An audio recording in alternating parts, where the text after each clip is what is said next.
welcome to the Wicker Bar. You know me, I'm the host of this video, Lord Z.B. Blaine, the Duke of the goddamn motherfucking Delridge. I'm here. My days are kind of all mixed up this week. It's Thursday. I'm making cocktails. Rail picked this one out.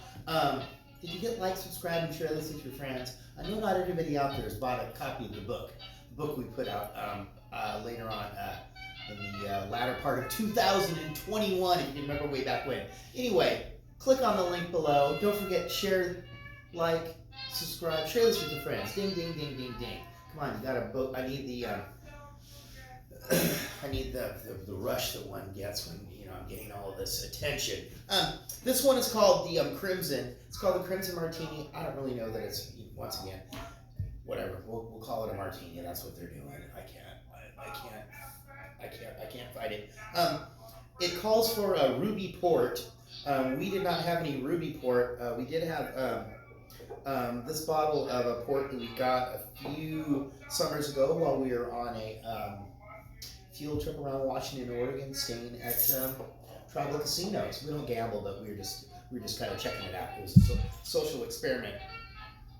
So we're gonna have some port, and in this little pitcher here, I have my grenadine that I did make fresh from scratch with the pomegranate juice and a little bit of sugar, very similar to a simple syrup.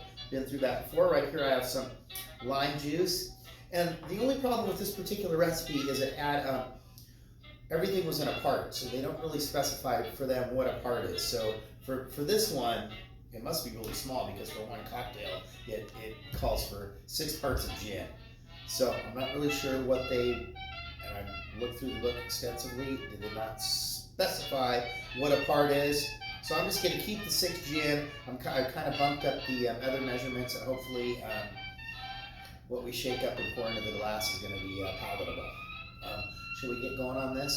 Okay, here we go. I'm not going to do 6 parts of gin. I'm going to do 5. I'm going to do 5 parts of gin. And this, once again, is a 5-ounce.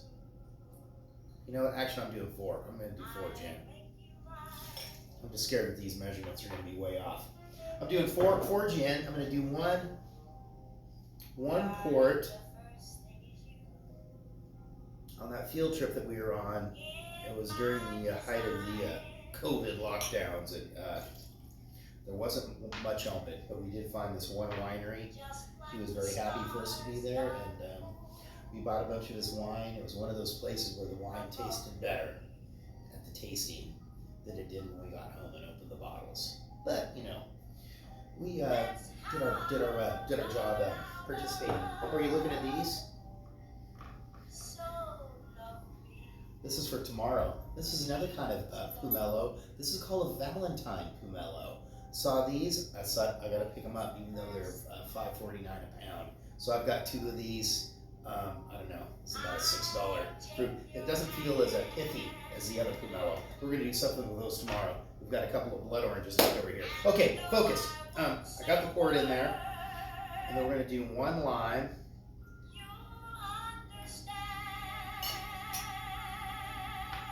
And 1 grenadine.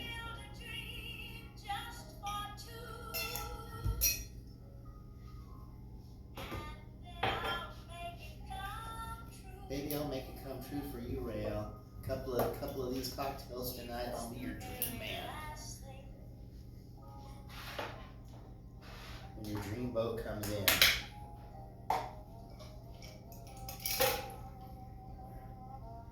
Nice cold, crisp day here in the beautiful Pacific Northwest. Shaking up cocktails. I'm gonna make a little bit of dinner later on. Let us see how this one tastes.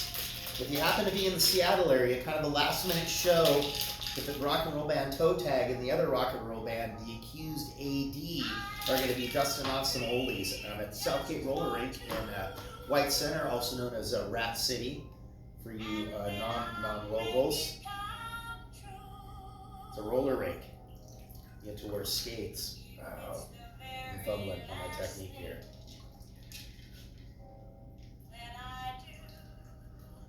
I'm going to be there. They do serve They do serve beer there. Okay, Maria. Which one do you want? You want the one that has more or the one that has less? I believe I did that. I think this was a little off. Here. Even. Can you still say even Steven? Okay. I'm sure it comes from somewhere. Okay, interesting. The Crimson. Or the Crimson Ghost.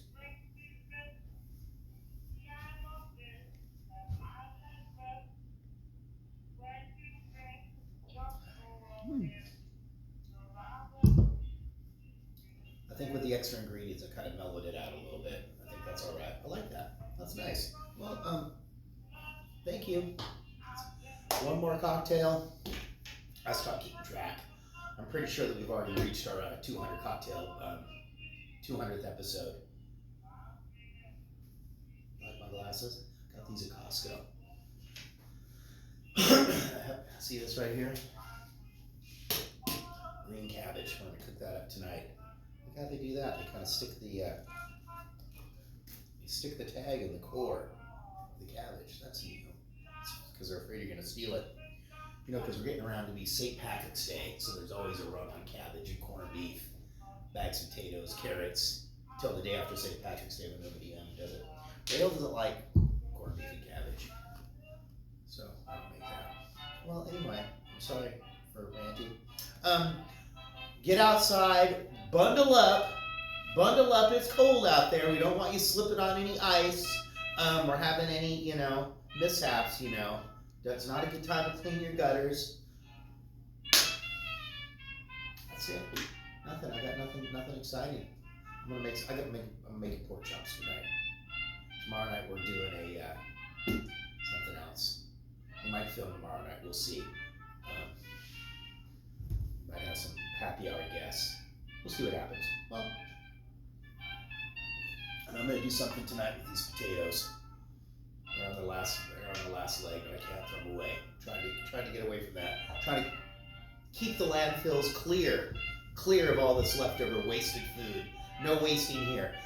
Get out of here. Happy hour at the Wicker Bar. You know me, Lord Zippy Blaine, the Duke of the goddamn motherfucking Delridge. I'm making cocktails. They're delicious. I'm reading books. I'm researching. I'm doing all the right things to steer you in the right direction. All right? Peace out. Keep your eyes on the stars.